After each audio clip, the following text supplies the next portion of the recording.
राम राम भाइयों बहनों। जीवन आप किसी पर भरोसा नहीं कर सकते। आपकी बीवी बच्चों के अलावा आपको कोई भी धोखा दे सकता है। यह कहानी इसका ही सबक है।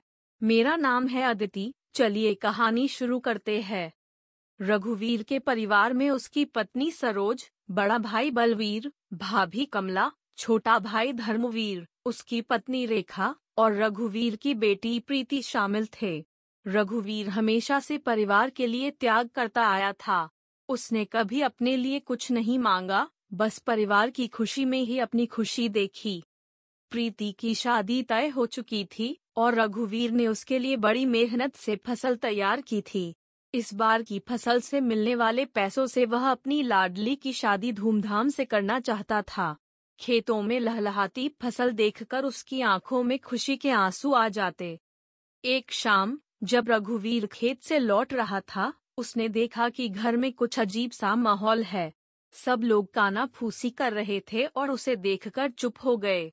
रघुवीर ने इसे अनदेखा किया और अपने काम में लग गया। अगले दिन सुबह जब वह खेत पहुंचा तो उसके पैरों तले जमीन खिसक गई। पूरा खेत खाली था, फसल गायब थी। उसने तुरंत घर फोन किया, पर किसी ने फोन नहीं उठाया। दौड़कर घर पहुंचा तो वहां ताला लटका था। पड़ोसी ने बताया, रघुवीर भाई, कल रात को ही सारी फसल कटवाकर बेच दी गई। आपके भाई और बाकी परिवार वालों ने सब कुछ समेटकर शहर की ओर प्रस्थान कर दिया। रघुवीर वहीं बैठ गया। उसकी आंखों के सामने अंधेरा छा गया। जिस परिवार के लिए उसने अपना सब कुछ न्योछावर कर दिया था, उसी ने उसे धोखा दे दिया। प्रीति की शादी के लिए जमा किए गए पैसे, उसके सपने, सब कुछ बिखर गया था। गांव वाले इकट्ठा हो गए। सबकी आंखों में रघुवीर के लिए दया थी। कुछ लोगों ने उसे सांत्वना दी, कुछ ने मदद का वादा किया, लेकिन रघुवीर के लिए यह सब बेमानी था। उसने अपने जीवन का सबसे बड़ा सबक सीख लिया था कि कभी कभी अपने ही अपने नहीं होते। धीरे धीरे रघुवीर ने खुद को संभाला। प्रीति और सरोज के साथ मिलकर उसने एक नई शुरुआत की। यह आसान नहीं था, लेकिन उसके पास हार मानने का विकल्प नहीं था। अब वह हर किसी पर आंख मूंदकर भरोसा नहीं करता था, लेकिन अपनों के प्रति उसका प्यार कम नहीं हुआ था। साल बीत गए।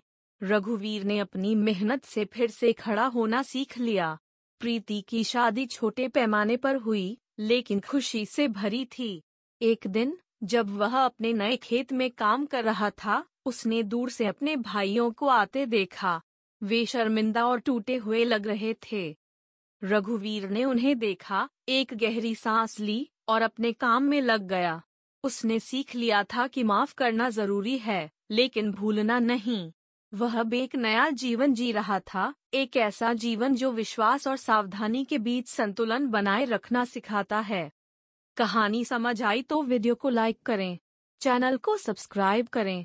राम राम भाइयों बहनों, फिर मिलते हैं नए सबक साथ।